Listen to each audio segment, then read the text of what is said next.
Dahil parehong negosyante ang mga magulang, maagang natuto sa business si Rodora Taktakan Tumpalan o mas kilala bilang Doyi. Isa ang sapatasan nila sa Marikina sa pioneer ng multi-level marketing o yung direktang pag-aalok ng mga produkto sa mga customers.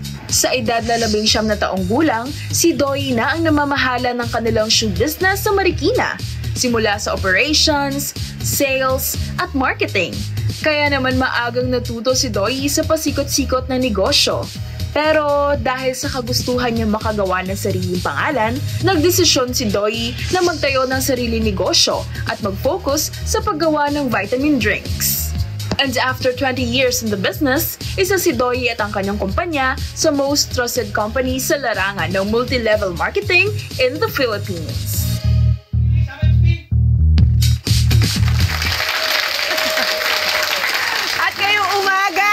Kasama nga natin si Miss Rodora Taktakan Tumpalan or si Miss Doyi, isang businesswoman at motivational speaker.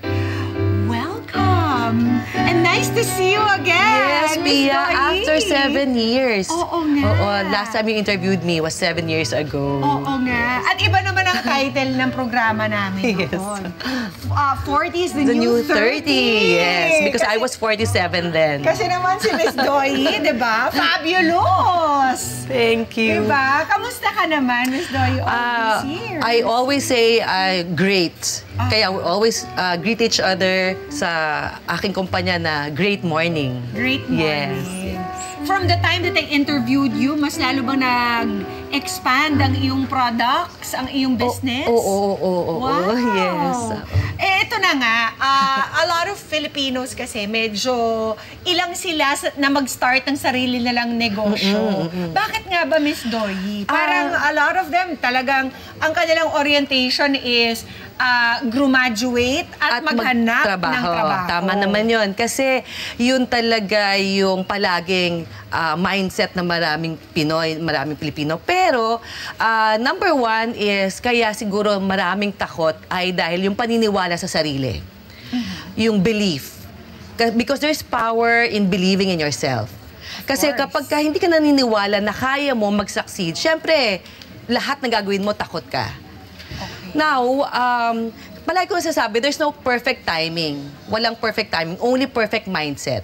Okay. And there's no perfect person, only perfect attitude. So, lahat tayo may kakayanan. at pwedeng mag-succeed sa anumang papasukan natin na negosyo. Basta alam natin at gusto natin na talagang mag-succeed. Kasi doon magpa-follow yung ating willpower. And strength. Strength is yung physical na kayanin natin, anumang obstacles. But willpower is yung mindset natin, yung ating paniniwala na gagawin natin ng lahat para mag-succeed. Oo, I think it stems also from a fear of failure. Kasi pag failure sa isang job or with an employer, parang the risks are lower. Kaysa yung itinaya mo yung sarili mong pera, tapos nalugi ang negosyo, parang feeling nila, hindi na sila makaka-recover because this is all their savings. Oo, tama yun. Kasi lahat ng tao parang takot mag-fail, pero para sa akin, dapat in life, you are either win or you learn. Pagka sa negosyo, hindi naman perfect yan na kapag first time ka nagnegosyo, you hit it big right away. Hindi naman pwede yun. Talagang it takes time and effort and a lot of sacrifice on your part. So, losing or ang hindi pagkita ng negosyo is part of it. Yes, because you don't call it nga losing, you call it learning. Yes, of course. So, ano may papayo mo, Miss Doyi? Halimbawa, para sa pangangapital, how much is enough para naman hindi sila tuluyang malimos? Malugmo. Okay. Para sa akin, Pia, walang malaki o maliit na puhunan. Kasi depende kung ano yung gusto mong gawin. Okay. Yun ang payo ko. Pero syempre, sa mga nagsisimula, saan ka komportable na halaga na mailalabas mo, yun siguro yung barometer kung para sabihin natin na okay lang, na kung hindi man mag-succeed ay Hindi ka naman walang-wala? Hindi naman walang-wala. Okay. So, hindi parang medyo subjective siya. So, kung ano yung gusto mong pasukin. Pero para sa akin, number one is, dapat mahal mo Mahal mo yung gagawin mo. Okay. Kasi pag mahal mo isang bagay, willing ka to sacrifice. Kasi sabi ko nga sa isang negosyo, talagang hindi guaranteed na talaga you'll hit it big because there is risk in anything that we do. Because it's business at the end of the day. So, kailangan magtira sila ng something. Of course. For themselves. Palagi naman. Kahit naman sa relationship, di ba? You can't give it all. Magtitira ka para sa sarili mo. Pero ikaw kasi, you came from a family that was doing business already. Yes, sa Marikina. You were in the shoe manufacturing business. Pero iba talaga yung tinahak mo ng negosyo. Bakit humiwalay ka pa?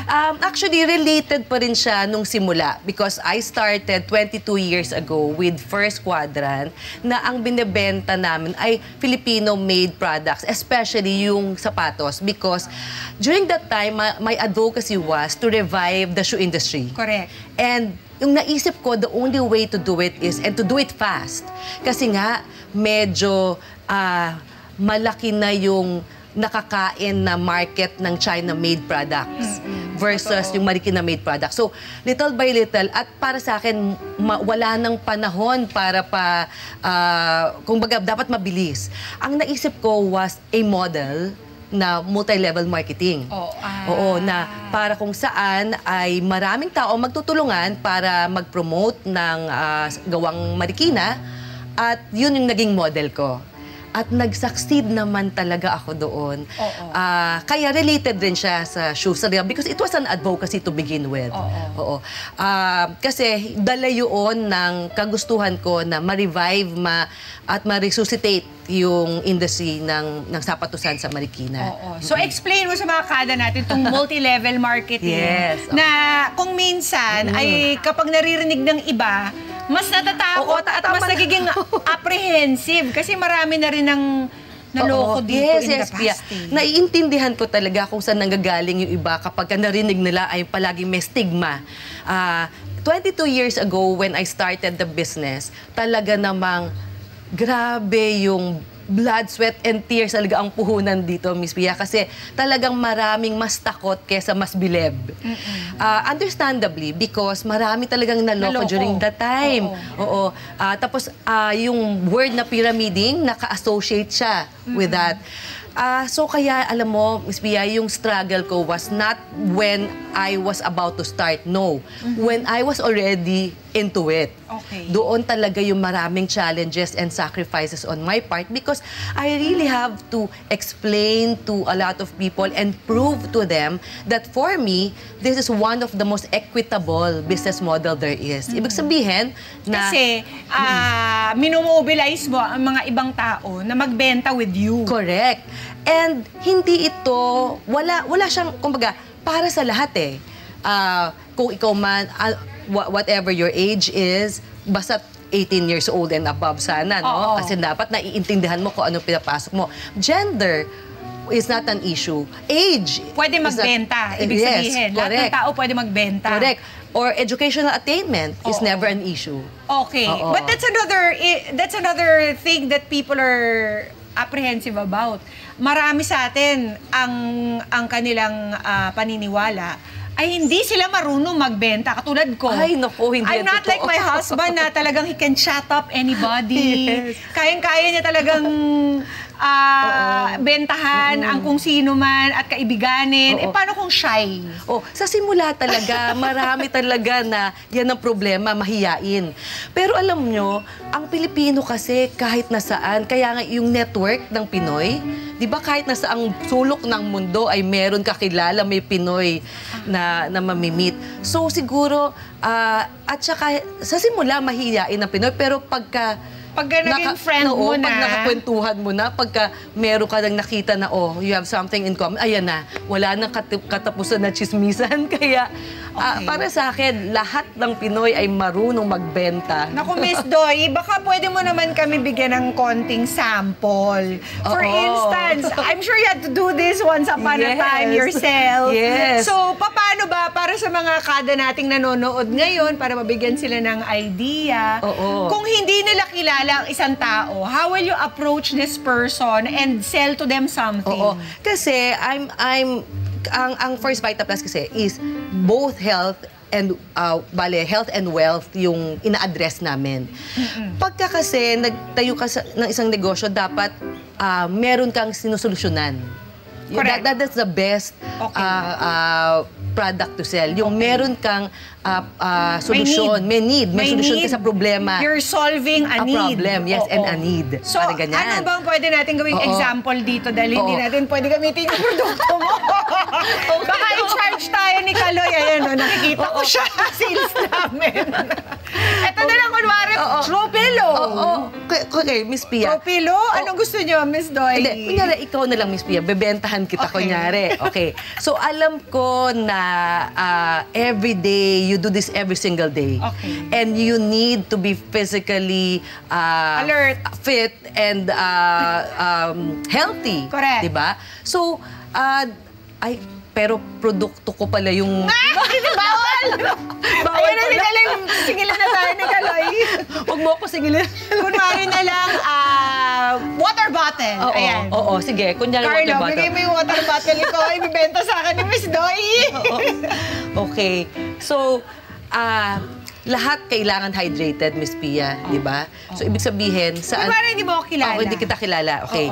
So, ang unang kong gagawin is, ilalabas ko to, okay? Tapos gagamitin ko. Okay. Oo, yan ang unang-una kong gagawin. Gagamitin ko. Tapos, syempre, pagka nakita mo ako, magbibuild na ng curiosity on your part. Uy, ano yung iniinom mo? Tapos, syempre, medyo ilalagay ko malapit sa'yo para mabasa mo kung ano yun. Para mas lalo maakit. Oo. Tapos, iinom ulit ako. Yung pag-inom ko, super parang commercial. Parang commercial. Na parang magtataka ka, ano pa yung nandun sa iniinom niya? At ano ba yun? Okay. So, yan. Ito yung mga bagay na hindi in your face, pero mag-create na ng curiosity or something to talk about. Yes. Yan. Kasi yung mga yan yung mga subliminal, yung mga hindi halata. Kailangan pala ganun. Yes. Hindi hard sell. Dapat kailangan hindi hard pala medyo suabe. Tapos kung papanoorin naman natin ang mga commercial sa TV, ganun talaga, consumption talaga is what gets people interested and curious. Yun. Dapat yung interest muna, tsaka curiosity muna. Tsaka mo, tsaka mo nalang i-sales talk after. Tsaka mo sisegundahan na, alam mo ba, na katawan natin ay 80% water? Correct. Wow! So, you are already, ayan na. Pwede na ako! Akala ko hindi marunong akala ko mahihain si Miss Pia. Ayan na. Ngayon ko lang yung nagagawa, Miss Doy. Pero in actuality, hindi ko na kaya. Pero, okay, kung hindi pa rin kayo... Kaloy, baka maibenta ko to kay Miss Pia. Kung hindi sila makuha sa ganyan, sa sales talk natin kakaiba na swabing-swabe. Baka makuha sila nito. Magkano ba ang kita sa mga multi-level businesses na ganito? Yung model kasi namin, meron siyang 15,000 pesos a day na kita. Up to 75,000 pesos a week, 300,000 a month. Yan. So, kung hindi ka makuha sa tingin... Kaya alis yung mga writer ko dito, mga galis. Bawal ang mga writer, baka walang matira. Miss Doy, huwag niyo employ yung mga Hindi. Merong hindi pwede. May clause tayo. Ganon? Yes. Okay. But this is a group effort, Miss Pia. Of course. Kasi naniniwala ako na you can never do it alone. Kaya nga network, it is a network. It's a group of people na nagtatrabaho for a common cause para, actually, yung common cause is para guminhawa ang buhay ng maraming tao. So, yun yung bottom line. Mga ka-Net 25, this is Pia Guanyo Mago. For more Kada Umaga updates, please click the subscribe button and follow us on Net25 social media pages at Net25 TV and at Net25 Entertainment Facebook page. See you guys. Bye!